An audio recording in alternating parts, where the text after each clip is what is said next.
You can use magic to manipulate anyone as long as you do these three things. Now, before I tell you what those are, let me ask you something. Do you know what's going to happen to you when you die? Are you curious about what lies beyond the veil of death? Most people are. Death is the final mystery, and the only way to get any real answers is to wait until your time on Earth is up. Until now. Dante Abiel's book, Necromantic Sorcery, puts you into direct contact with the spirits of the dead, and even the gods of death, and it guides you through some of the most arcane and the most terrifying rituals to once and for all grant you full power over death itself. The reports from readers just keep pouring in. Necromantic sorcery works. Some people have even written in to say that this grimoire of death has opened gateways to the underworld just through the presence of the tome. I only have a few copies left. Order now before it's too late.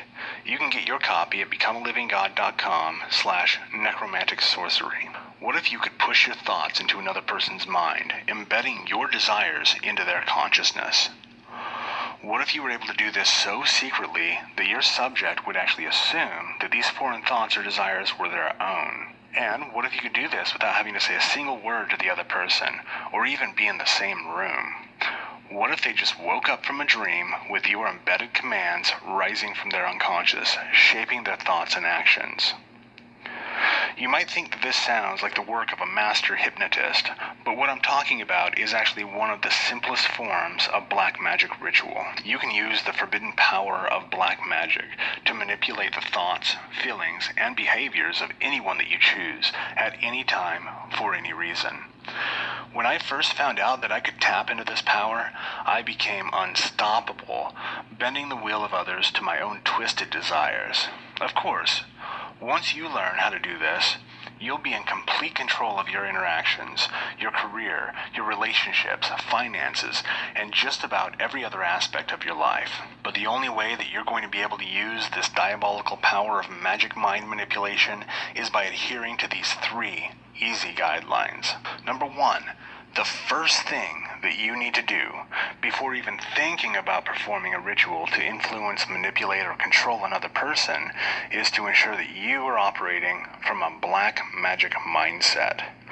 The black magic mindset is a way of viewing the world not as we'd like it to be or as it would be in a perfect world, but instead is a way of seeing the world as it is and being willing and able to do whatever is necessary to succeed in the real world.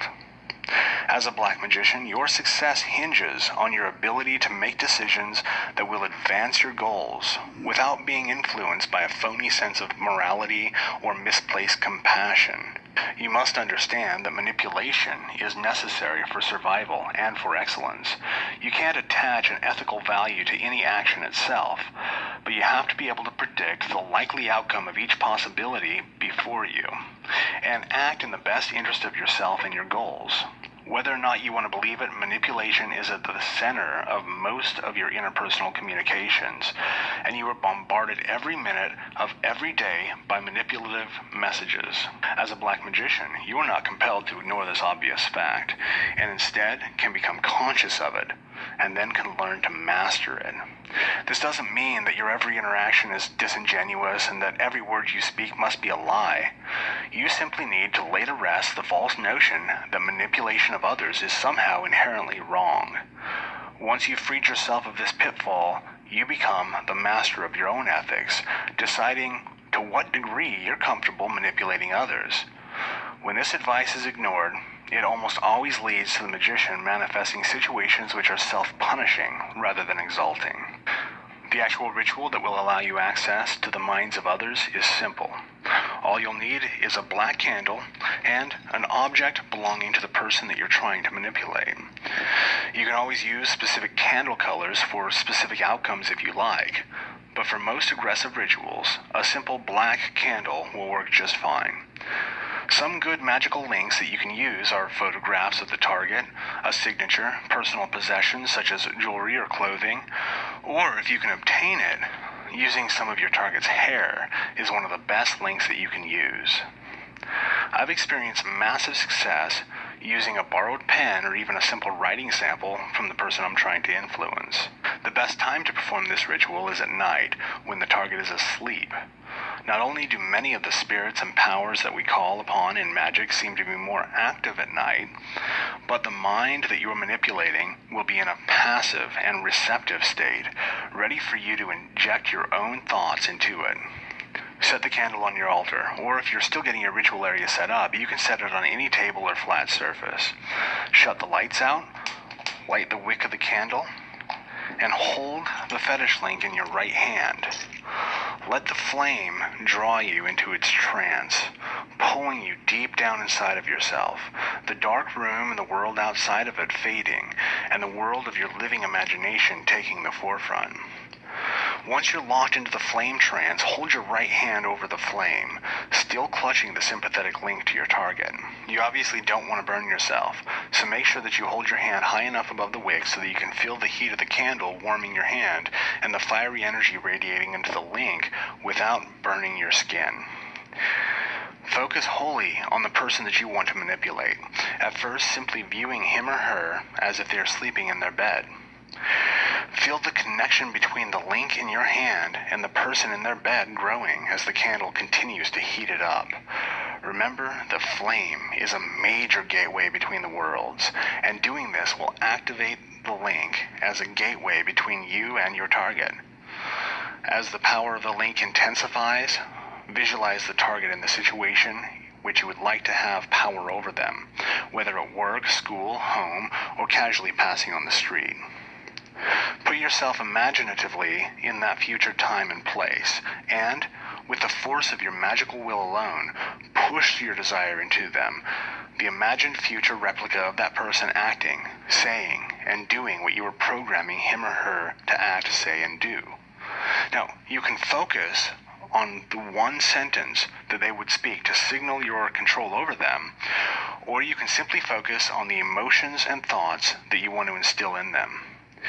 In either case, in order for you to project these thoughts and feelings into another person, you first have to make them real for yourself. So feel what you want them to feel. And as you think what you want that person to think, bring the emotions and the importance of these ideas to the forefront of your imagination.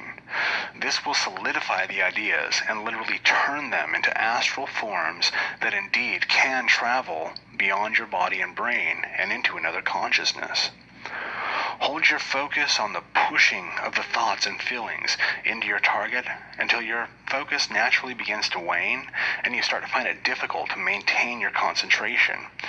This is a signal that you have exhausted all of your desire and attachment to the outcome, and you can then close the ritual by stating your command aloud, giving the name of the person you are manipulating, and stating, "I possess you and I bind you," and state exactly what you want the individual to do differently in accordance with the intentions that you have pushed into their consciousness. When you state this, as well as stating any other magical command, you need to know that you're not just speaking words, but that your command in that moment is as the voice of the Almighty, and all of creation will obey. Step 3. Without this final step, no ritual would be successful. After the ritual has been completed, you must release your attachment to the outcome, being certain of its success. A good rule of thumb to keep in mind is that your ritual will always be found to be successful as soon as you've forgotten that you performed the ritual in the first place. You need to put the ritual, your intended outcome, and everything surrounding the person that you are manipulating out of your mind. If you are able to successfully exhaust your desire in the ritual itself, this shouldn't be too difficult at all, and you may actually find that your mind automatically retracts itself from thoughts about the ritual and its conclusion. If the situation that you're trying to alter through this ritual is too pressing and too present in your everyday life to simply put out of your mind, you can program yourself to automatically do what I call thought substitution. I found early on that my thoughts were the most important and the most unpredictable element of manifesting success in any avenue of life.